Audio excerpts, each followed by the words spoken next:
The late 1990s, the dawn of the new millennium.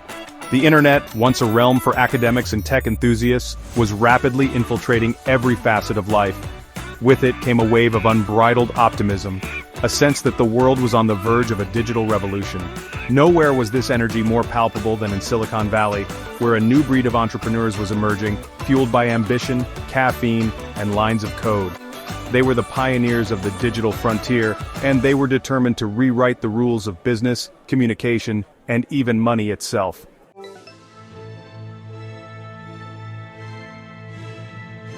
The approaches of X.com and Confinity, while both focused on the digital transfer of money, differed significantly. Musk's X.com was a monolithic vision, a comprehensive platform designed to encompass all aspects of personal finance. Confinity, on the other hand, was laser-focused on a single, elegant solution, a simple, secure way to send and receive money electronically. This difference in philosophy set the stage for a clash of titans. Both X.com and Confinity were moving at breakneck speed, racing to acquire customers and refine their technology. The stakes were incredibly high. The winner of this digital duel would control a vast and growing market. The rivalry was more than just a competition between two companies. It was a clash of personalities, a battle of wills between some of the brightest minds in Silicon Valley. The pressure mounted as both companies burned through their venture capital funding.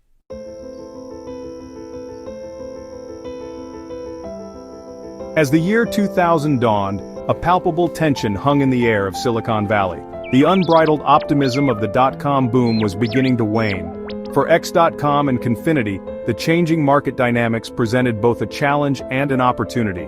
Both companies were locked in a fierce battle for market share, proving to be both costly and unsustainable.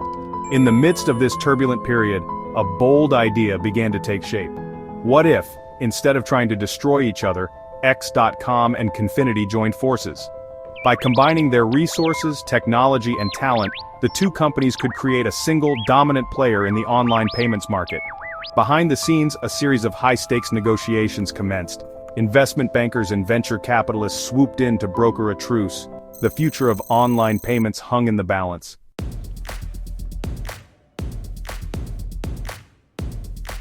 At the helm of X.com stood Elon Musk, a force of nature whose ambition was matched only by his unwavering self-belief. Musk, who had made his fortune with the sale of his first company, Zip2, was already a Silicon Valley legend at the tender age of 28. But X.com, he believed, had the potential to be something far greater than anything he had achieved before. It was to be his magnum opus, a revolutionary company that would change the world. Musk's vision for X.com extended far beyond simply facilitating online payments. He envisioned a comprehensive financial platform, a one-stop shop where users could manage every aspect of their financial lives. X.com, in Musk's mind, would be nothing less than the future of finance.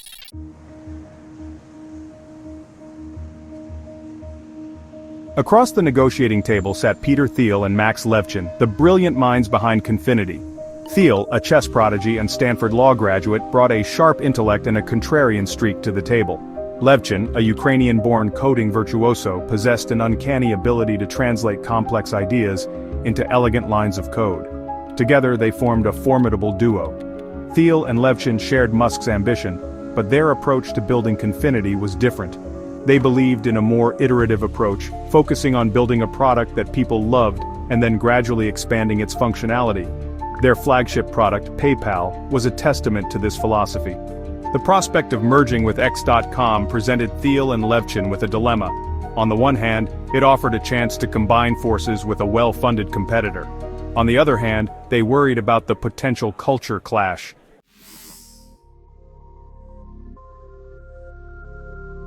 In March 2000, the news broke X.com and Confinity would merge in a stock-for-stock deal valued at over $100 million. The announcement sent shockwaves through Silicon Valley. Musk, as the larger shareholder, assumed the role of CEO, with Thiel serving as Chief Financial Officer and Levchin as Chief Technology Officer. The newly merged company faced a daunting task. Integrating two companies with distinct cultures, technologies, and product lines was never going to be easy. From the outset, cracks began to appear in the facade of unity. Musk's domineering management style rubbed many of the Confinity employees the wrong way. they chafed under his micromanagement and questioned his strategic decisions. Tensions flared over product roadmaps, branding, and even the company's name. The stage was set for a power struggle that would have far-reaching consequences.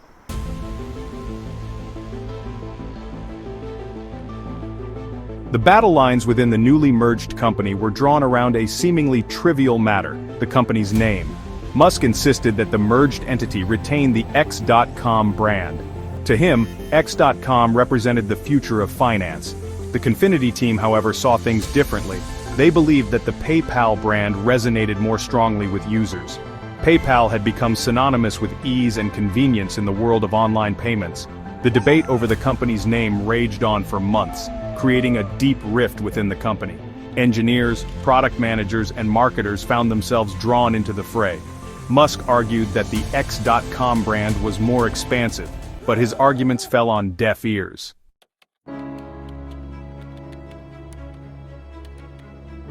As the summer of 2000 wore on, the situation at X.com reached a boiling point. Musk, exhausted from the constant battles, decided to take a much-needed vacation. He and his then-fiancée, Justine, embarked on a trip to Australia. Little did he know that during his absence, a palace coup was brewing back in the Palo Alto headquarters of X.com. Thiel, Levchin, and a group of key Confinity executives saw an opportunity to seize control. They believed that Musk's grand vision was distracting the company from its core mission. While Musk was in Australia, Thiel and his cohorts quietly rallied support for their plan. They approached key members of the X.com board of directors. Upon his return, Musk was informed that he was being replaced as CEO. Thiel was appointed as his successor.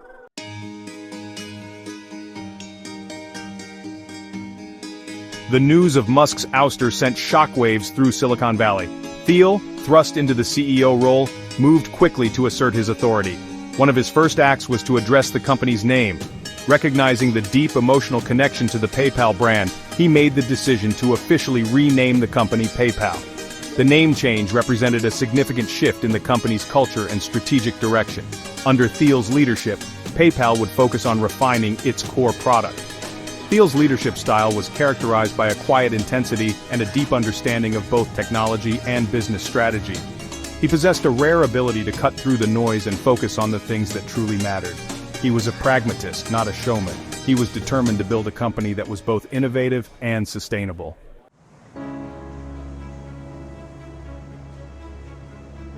In the aftermath of the coup, a sense of uncertainty hung over PayPal. The company had been through a tumultuous period. Thiel, facing the daunting task of rebuilding trust, knew that he had his work cut out for him. One of Thiel's first priorities was to address the concerns of the employees who had been loyal to Musk.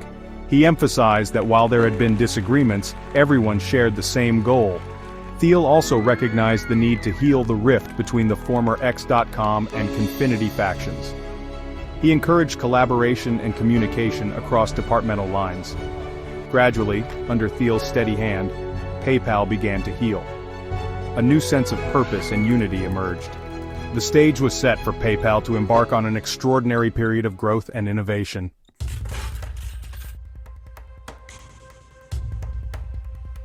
David versus Goliath taking on the banks. As PayPal entered the new millennium under Thiel's steady hand, it faced a challenge as daunting as its own internal turmoil: the entrenched power of the traditional banking industry. The established financial institutions, with their vast resources, regulatory clout, and decades of customer trust, viewed this upstart digital payment platform with a mixture of disdain and apprehension.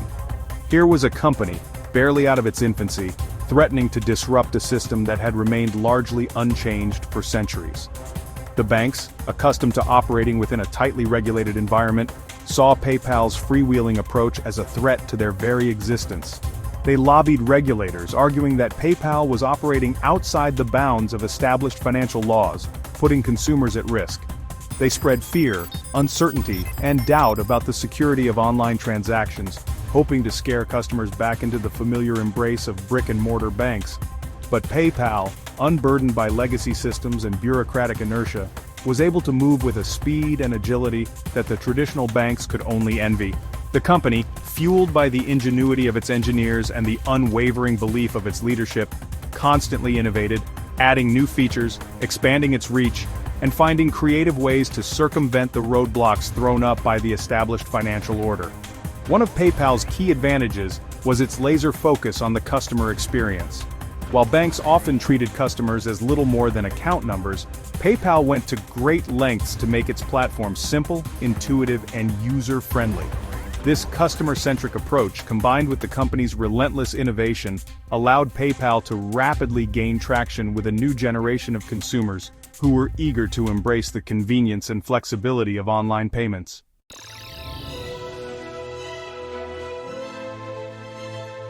Fraud on the frontier, the Wild West of online payments.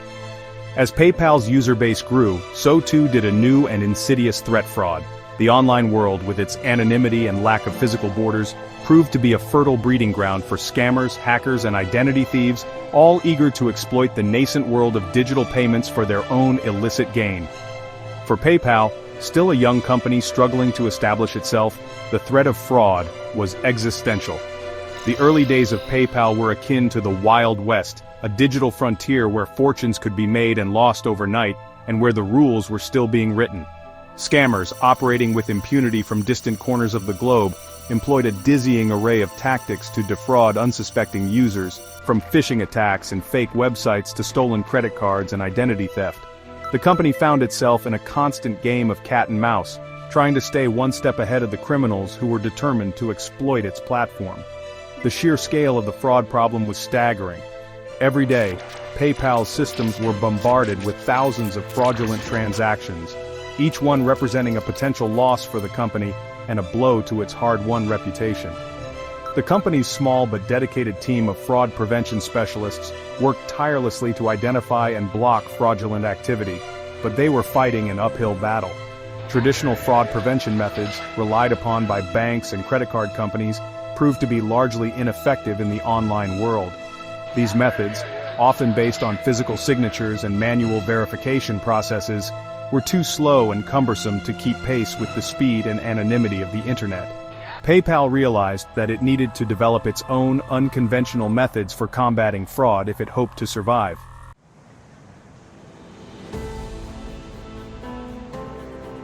If you build it, they will scam. A plague of phishing attacks. One of the most insidious forms of fraud that plagued PayPal in its early years was phishing. Phishing, a term coined in the mid-1990s, refers to the fraudulent practice of attempting to obtain sensitive information such as usernames, passwords, and credit card details by disguising oneself as a trustworthy entity in an electronic communication. In the context of PayPal, phishing attacks typically involved sending out emails that appeared to be from PayPal itself, directing users to fake websites designed to steal their login credentials. The sophistication and effectiveness of these phishing attacks grew rapidly. Scammers, employing stolen code and exploiting vulnerabilities in email systems, were able to create convincing replicas of PayPal's website, complete with the company's logo, branding, and even security certificates. These fake websites, often hosted on servers in countries with lax cybercrime laws, were designed to trick even the most cautious users into entering their sensitive information. The impact of these phishing attacks on PayPal's business was significant. Not only did the company incur direct financial losses from fraudulent transactions, but it also faced a growing public relations crisis as users, frustrated by the constant barrage of phishing emails and the difficulty of distinguishing real PayPal communications from fake ones, began to lose trust in the platform. PayPal realized that it needed to take a multi-pronged approach to combating phishing. This included investing heavily in technical measures to improve the security of its platform, educating users about the dangers of phishing and how to identify fraudulent emails, and working with law enforcement agencies around the world to track down and prosecute the perpetrators of these scams.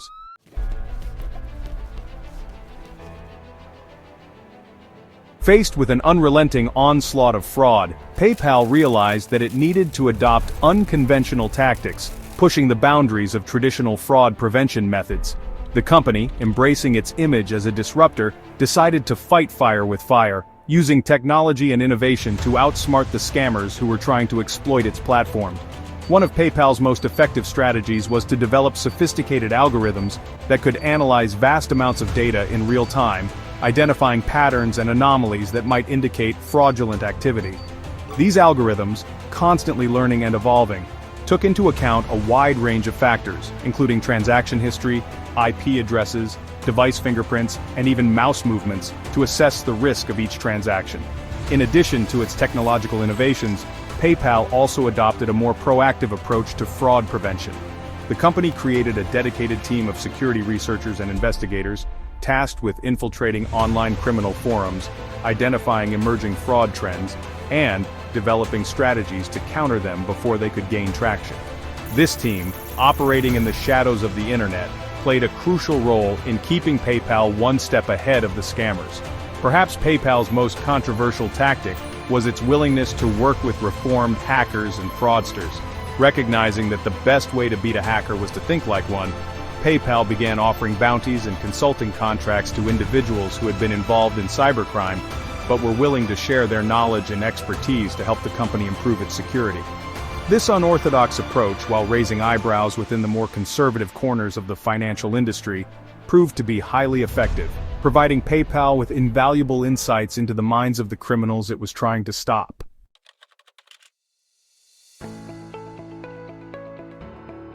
By the early 2000s, PayPal had cemented its position as a dominant force in online payments. The company, having weathered internal strife, external pressure from banks, and a relentless onslaught of fraud, emerged stronger and more resilient than ever. But its greatest legacy, perhaps, lay not just in its technological innovations or its disruptive business model, but in the extraordinary group of entrepreneurs and investors it would produce, a group that would come to be known as the PayPal Mafia. The sale of PayPal to eBay in 2002 for a staggering $1.5 billion marked a turning point for the company and its employees. While some chose to stay on with eBay, many of PayPal's key players, their entrepreneurial spirits ignited by the company's wild ride, decided to strike out on their own. Armed with newfound wealth, invaluable experience, and an unshakable belief in their own abilities, they fanned out across Silicon Valley and beyond, determined to leave their mark on the world. This exodus of talent, far from signaling the end of an era, marked the beginning of something much larger. The PayPal Mafia, bound together by their shared experiences and a deep-seated belief in the power of technology to change the world, would go on to found, fund, and advise some of the most iconic companies of the 21st century. Their influence could be felt in every corner of the technology industry, from social media and electric vehicles to space exploration and artificial intelligence. Among the most prominent members of the PayPal Mafia were Peter Thiel, Max Levchin, Reid Hoffman, Elon Musk, Steve Chen, Chad Hurley, Jawed Karim, Jeremy Stoppelman, and Russell Simmons. These individuals, once united by their mission to revolutionize online payments, would go on to become titans of the tech industry, their names synonymous with innovation, disruption, and extraordinary wealth.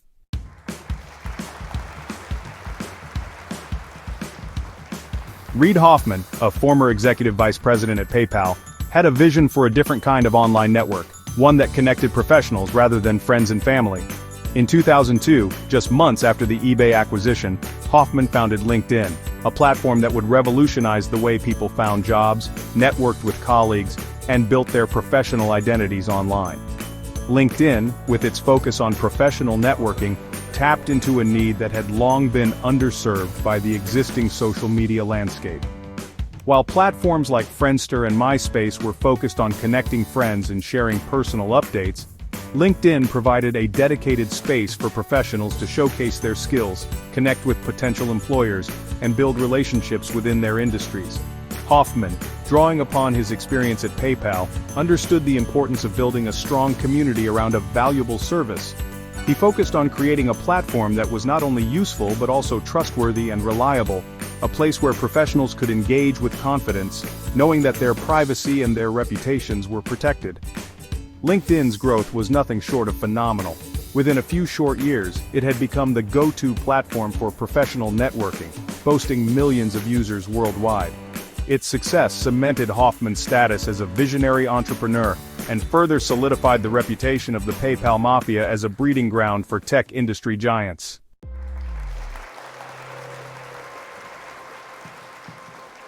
Section 3, Venture Capital Visionaries Thiel's Founders Fund. Peter Thiel, the strategic mind behind PayPal's turnaround and eventual sale to eBay, had his sights set on a different kind of influence shaping the future of technology through venture capital. In 2005, he co-founded Founders Fund, a venture capital firm that would become known for its contrarian bets and its willingness to invest in companies that were tackling ambitious, even audacious problems. Thiel, a self-described contrarian, believed that the most promising startups were often the ones that challenged conventional wisdom and were willing to explore uncharted territory. Founders Fund, under his guidance, developed a reputation for investing in companies that were working on radical new technologies and unconventional solutions to some of the world's most pressing problems. Among Founders Fund's most notable investments were SpaceX, Elon Musk's space exploration company, Spotify, the music streaming giant, Airbnb, the online marketplace for short-term rentals, and Palantir Technologies, a data analytics company that has become a controversial but influential player in the world of government intelligence. Thiel's success as a venture capitalist further cemented his legacy as one of the most influential figures in Silicon Valley. His willingness to think differently, to challenge the status quo, and to back entrepreneurs who were willing to take risks, helped to shape the technology landscape and inspired a new generation of investors. Check, check, check one, check two, check, check. Section 4. Musk's moonshots, Tesla, SpaceX, and beyond. Elon Musk, the enigmatic entrepreneur who had founded X.com and played a pivotal role in PayPal's early success, emerged from the eBay acquisition with a clear vision for his next act, tackling some of humanity's biggest challenges through technology. Undeterred by his ouster from PayPal and driven by an unwavering belief in his own abilities, Musk set his sights on two seemingly impossible goals: revolutionizing the automotive industry with electric vehicles and making humanity a multiplanetary species. In 2003, Musk co-founded Tesla Motors, an electric vehicle company that would go on to challenge the century-old dominance of the internal combustion engine. Tesla, with its sleek designs, cutting-edge battery technology, and unwavering commitment to sustainability, captured the imagination of the public and ignited a global revolution in electric vehicle adoption. Not content with disrupting just one industry, Musk, in 2002, founded SpaceX, a private space exploration company with the ambitious goal of colonizing Mars. SpaceX, with its reusable rockets, innovative spacecraft designs, and relentless focus on reducing the cost of space travel, has become a major player in the aerospace industry, challenging the dominance of government agencies like NASA and inspiring a new generation of space enthusiasts. Musk's relentless pursuit of his grand visions, while often fraught with challenges and setbacks, has earned him a reputation as one of the most audacious and influential entrepreneurs of the 21st century. His companies, Tesla and SpaceX, have not only pushed the boundaries of what's technologically possible, but have also captured the imagination of the public, inspiring a sense of wonder and a belief that anything is possible.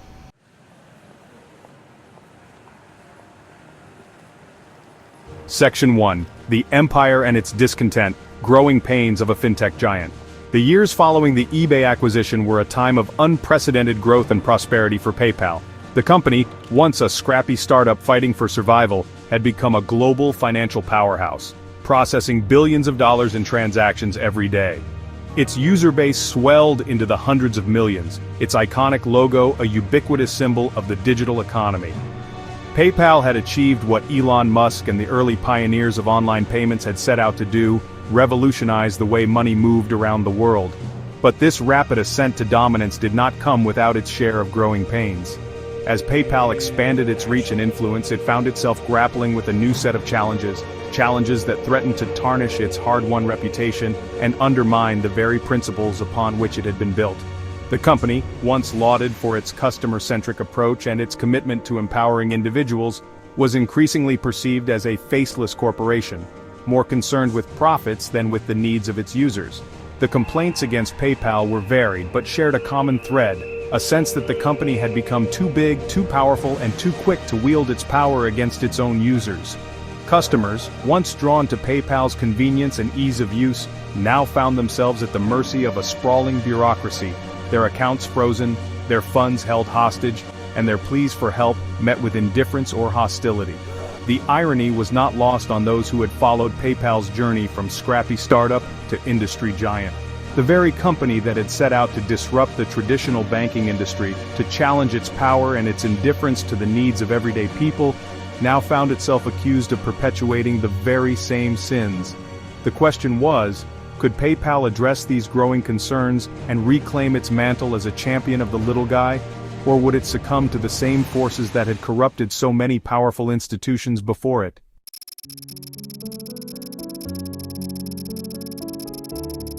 One of the most common and most frustrating experiences for PayPal users was the dreaded account freeze. With little warning and even less explanation, users would find their accounts locked, their funds inaccessible, and their ability to send or receive money abruptly cut off. For many, it felt like a digital nightmare, a sudden and inexplicable loss of control over their own finances. The reasons for these account freezes were often opaque. PayPal, citing security concerns and its responsibility to prevent fraud, would often provide only vague explanations, leaving users in the dark about the specific nature of the problem or what steps they needed to take to regain access to their funds. For some, the freeze might be triggered by a suspicious transaction, a sudden surge in activity, or even a simple data entry error. For others, it seemed to happen for no reason at all. The process for resolving an account freeze was often Kafkaesque.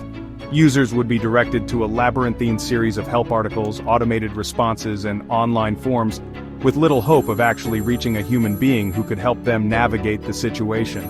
Days would turn into weeks, weeks into months with no resolution in sight, all the while their funds remained frozen, their financial lives thrown into disarray. For businesses that relied on PayPal to process payments, an account freeze could be catastrophic. Without access to their funds, they were unable to pay suppliers, meet payroll, or fulfill orders, potentially leading to lost revenue, damaged relationships, and even bankruptcy. The very convenience that had made PayPal so appealing, its ability to move money quickly and easily across borders, now became its Achilles heel, leaving businesses vulnerable to the whims of an algorithm or the suspicions of a faceless security team.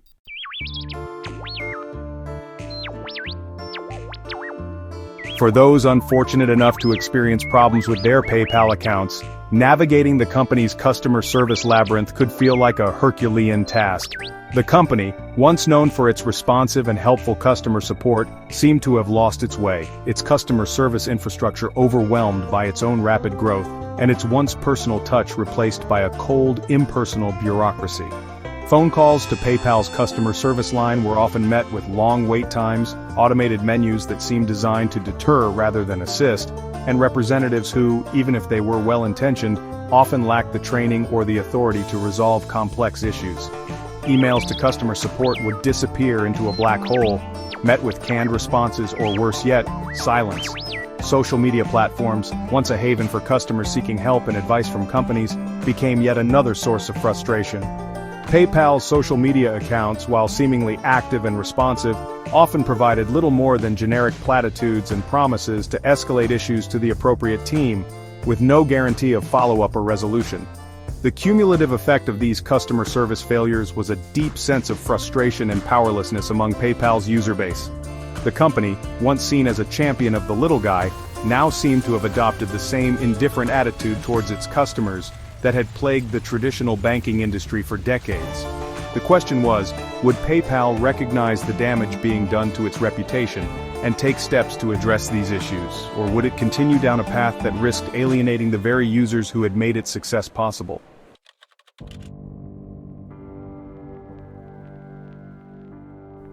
Behind the scenes of PayPal's vast financial network lay a complex web of algorithms, a silent army of mathematical formulas tasked with making sense of trillions of data points and millions of transactions every day. These algorithms, developed by teams of engineers and data scientists, were designed to detect fraud, assess risk, and ensure the smooth functioning of the platform. But as PayPal's reliance on these algorithms grew, so too did concerns about their potential for bias and their impact on the lives of real people. The problem with algorithms, as many experts pointed out, was that they were only as good as the data they were trained on and the people who designed them. If the data itself reflected existing biases, or if the engineers who created the algorithms inadvertently introduced their own biases into the system, the results could be discriminatory, even harmful. In the context of PayPal, concerns were raised about the potential for the company's algorithms to discriminate against certain groups of users, such as those from minority communities, low-income backgrounds, or those with limited credit histories. These groups, often underrepresented in the data sets used to train the algorithms, might find themselves unfairly targeted for account freezes, transaction holds, or even account closures. The challenge for PayPal, and indeed for any company relying heavily on algorithms to make decisions that impact people's lives, was to ensure that those algorithms were fair, transparent, and accountable. This meant not only addressing potential biases in the data itself, but also creating mechanisms for humans to oversee and override algorithmic decisions when necessary, ensuring that the pursuit of efficiency and fraud prevention did not come at the expense of fairness and human dignity.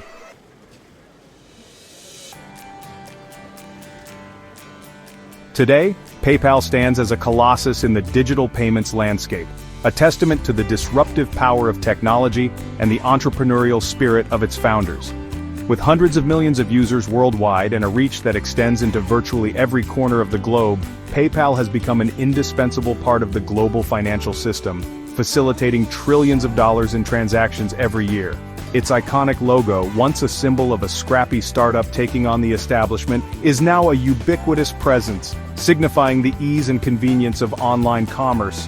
Yet, despite its undeniable success, PayPal finds itself at a crossroads. The very qualities that propelled it to the top, its relentless pursuit of growth, its embrace of technology, its willingness to push the boundaries of traditional finance, have also exposed it to criticism, scrutiny, and a growing sense of mistrust among some of its users. The company, once lauded for its customer-centric approach, now faces accusations of indifference, opacity, and even hostility towards those who rely on its platform. The challenge for PayPal, as it moves forward, is to find a way to balance its relentless pursuit of innovation and growth with a renewed focus on building trust and transparency with its users. It must find a way to reconcile the convenience and efficiency of its algorithms with the need for human oversight and accountability. It must prove that it can be both a disruptor and a responsible corporate citizen, a company that uses its power not just to generate profits, but also to empower individuals and make the world a better place. The path forward for PayPal will not be easy. It will require a fundamental shift in mindset, a recognition that its long-term success depends not just on its technological prowess, but also on its ability to regain the trust and loyalty of its users. It will require a willingness to listen to its critics, to acknowledge its shortcomings, and to make meaningful changes to its policies and practices. It will require a commitment to transparency, accountability, and a renewed focus on the human side of finance.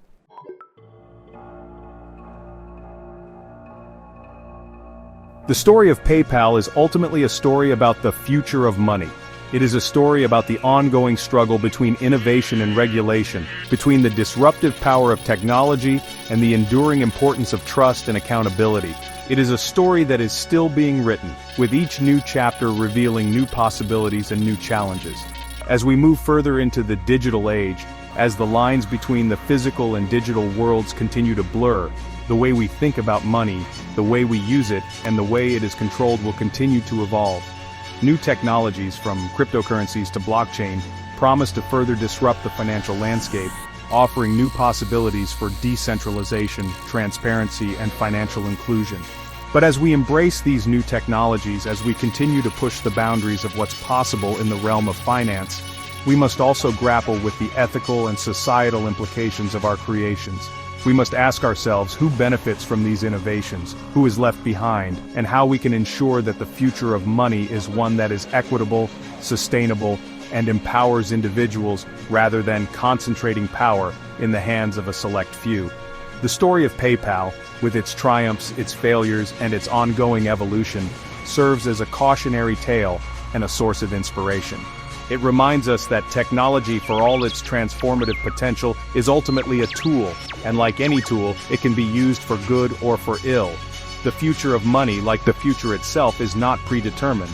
It is up to us, the creators and the users of these powerful technologies, to shape a future that reflects our values, our aspirations, and our shared humanity.